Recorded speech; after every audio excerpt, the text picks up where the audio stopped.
This is Junior Toots, Roots Reggae artist, and you're watching feedbackthemagazine.com. Ahead on feedbackthemagazine.com, reggae artist Junior Toots gave us an exclusive interview as we discussed everything from his music career to his father, who was a member of the Jamaican musical group Toots and the Maytals, and Junior performing with his children. His story is next on feedbackthemagazine.com. Feedbackthemagazine.com is a black-owned, black-operated news outlet. We don't exhibit the same principles that the mainstream media has. We are our own entity.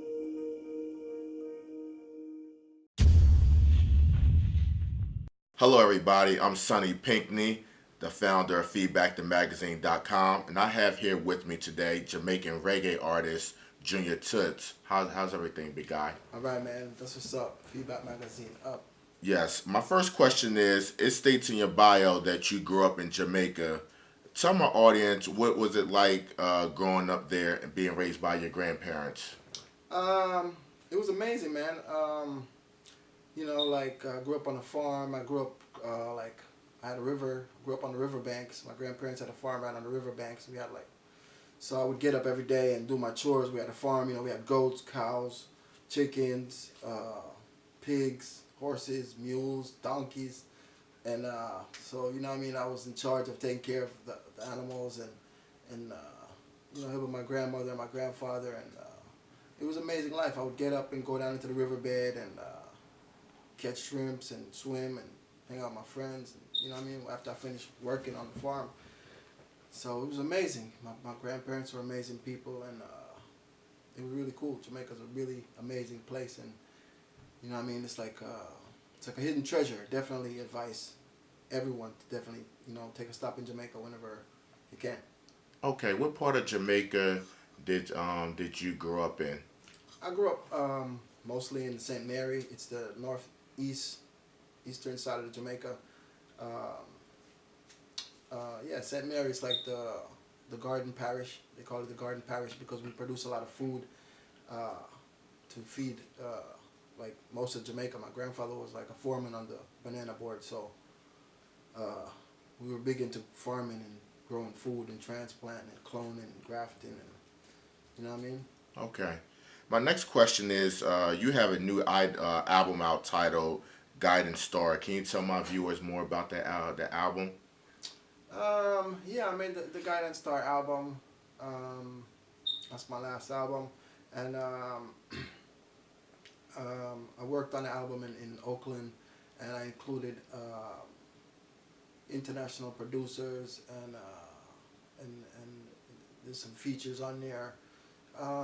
Just exploring the music still, and just keeping it grounded, in the community, and including a lot of people in the community, and just taking a break from touring. It was good to create the Guidance Star album because there's a lot of things going on right now in the news and in reality and in life, and I'm going through it. You're going through. Everybody's going through it. So the Guidance Star album is basically an album to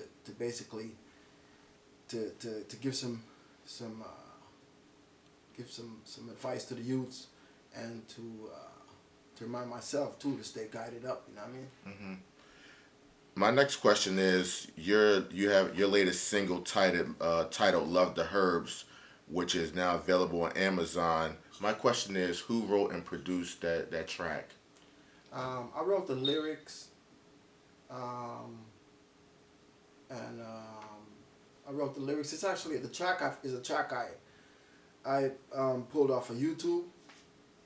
A hip hop reggae track. Sometimes I work with a lot of producers in my connection, but sometimes I just go up to YouTube and check out some tracks that other producers are producing, and vibe with them, because I want to stay connected to the American audience, and as much as possible. And there's a lot of youths right now that need guidance, and so I make sure that I get some hip hop tracks in there just so I can speak the language of the youths and communicate with them, and express the frustration I'm feeling through hip hop, so I can stay connected, and so the people can relate more. Okay. Now you said that you incorporate some R&B and hip hop in your music. Who was some of the reggae artists that have been in the hip hop mainstream? Like when I think of reggae artists, I think of Shabba Ranks. Like who is some of the your favorite artists that have crossed over into the hip hop landscape? Um, well, it's not so much the reggae artist that's crossed over into the Or into hip been hop. transitioned and been accepted by receiving radio play like Shabba Ranks Yeah, and like there's a lot of artists like Shabba Ranks and like and Shaggy and a lot yes. of artists. Heavy D. But what I was trying to say is that I'm rooted and grounded. I came to the States when I was 14, 13, 14. So I listened to a lot of hip hop Okay. mainly. So that's where I got a lot of my inspirations from. It's like EPMD, Daddy Kane, Public Enemy. Um, you know what I'm saying? Like just Beastie Boys. Uh, you know what I mean? Just listen to a lot of different music over here, but it was mainly hip hop. And all the East Coast artists. You know what I mean? Every day I was just my earphones listening to hip hop. So I was really R&B artist. I was really inspired. You know what I mean? I'm really comfortable in a hip hop zone. Is what I'm trying to say. Because I started doing hip hop rapping before I even started singing roots again. I just went back to my roots, my culture. But before that, I was exploring doing hip hop, rap, and R&B. You know what I mean? So I'm really comfortable doing hip hop. Truthfully. Okay. My next question is: you come from a family of reggae music icons. Your father is a Grammy Award winning reggae artist. He captured a Grammy in 2004. His name is Toots Senior. What kind of impact has he had on you, lyrical wise, and being a father? Lyrical wise, um, and being a father, he's been an amazing influence in my life.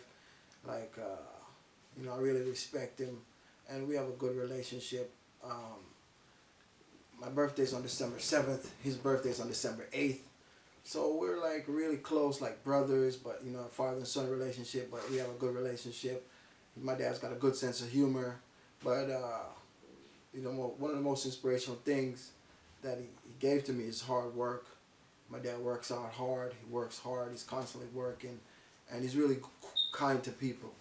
You know what I mean? Like really, really goes out of his way to show people love.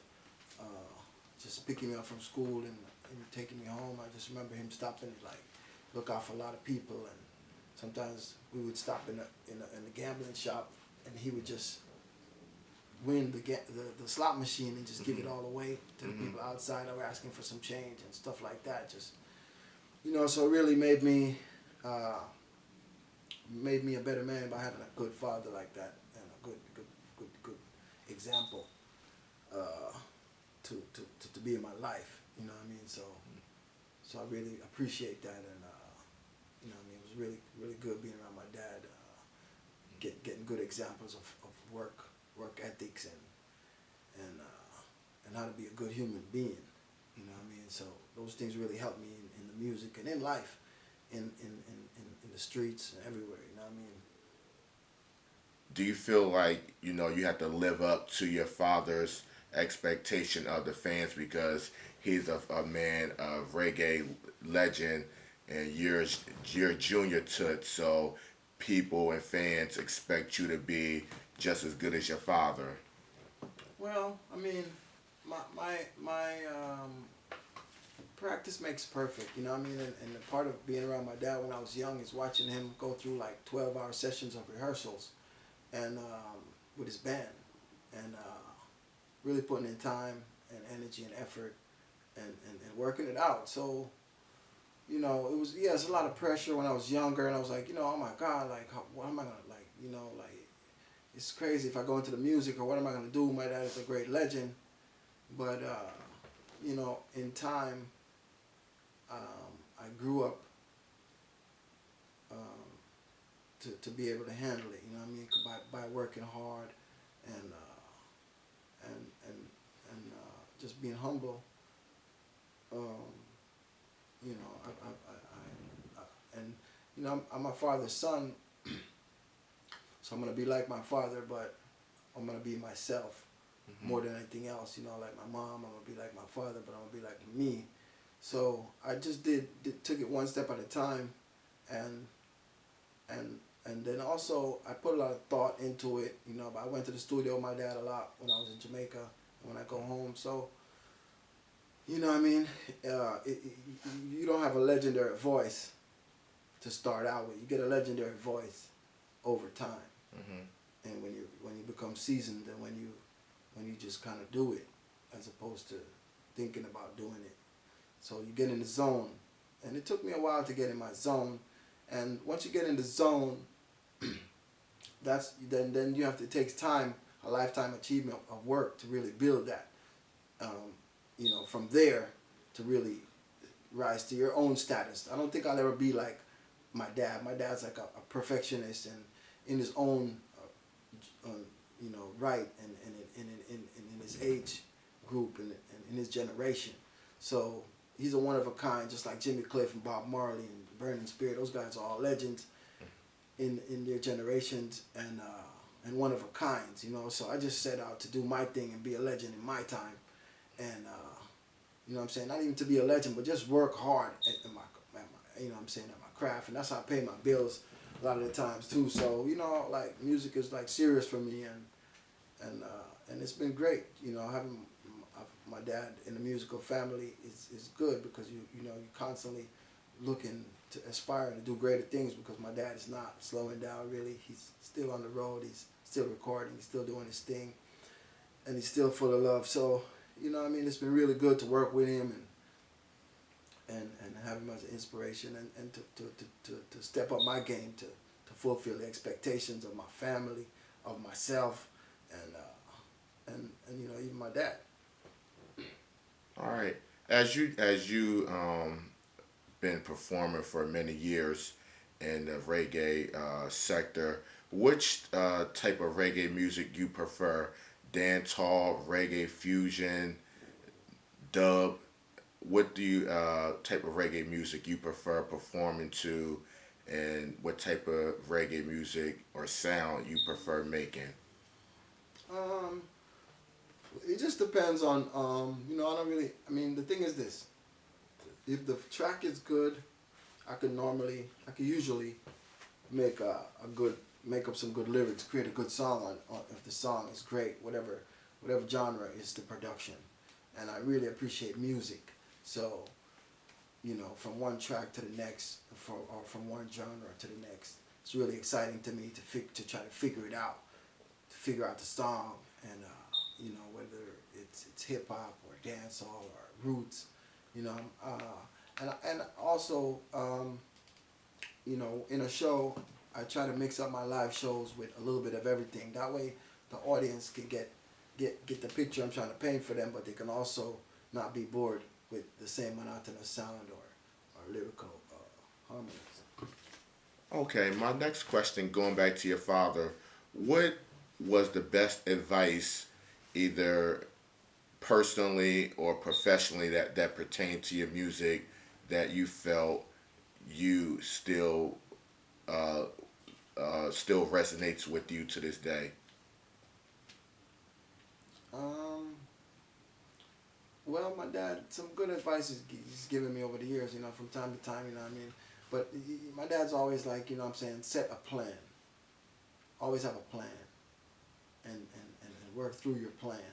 Whatever you're trying to achieve, you know, whatever you're trying to do, you got to have a plan to achieve it. So you just have to, you know what I mean? Those are the kind of things that my dad would tell me, you know what I'm saying, as far as everything. And that's been proven itself to be true, proven to be true on many occasions, because you got to have a plan and execute your plan to achieve your goals, whatever your goal is, long term or short term. Now, Junior, tell the viewers at home, uh, describe the feeling. What was it like performing on stage with your father? The first time I went on stage with my dad, I didn't even know what was going on. Like, we were late to a show. My dad was late to a show, and we we were driving to get there, and we ended up getting pulled over, and then the police, like the motorcycle cops, were friends with my dad. So when they saw that was him, they were like, "Oh my God, what's going on? I'm supposed to be on stage," and so we basically they escorted us to the show. Okay. And do you remember? Was this in Jamaica? yes, this was in Jamaica. It was like a sing fence. Okay. It was like a festival or something. But we got there. My dad parked his car right out front, and at the time I didn't know. I just thought we were like parked way out front of some building. But as soon as we got out the car and walked in the building, it was like a stage entrance. So I walked on stage with him without even realizing that we were going on stage. So all the people just started screaming, and when I looked around, it was just a massive audience. So, you know what I mean? It was a great experience to be on stage. That was the first time I was on stage with my dad, and being on stage as a performer. I also toured with my dad before I started performing with my dad. I did just touring and being support from my dad and stuff like that. MCing, introducing the band, and introducing my dad, and then gradually work my way up to working on music and being able to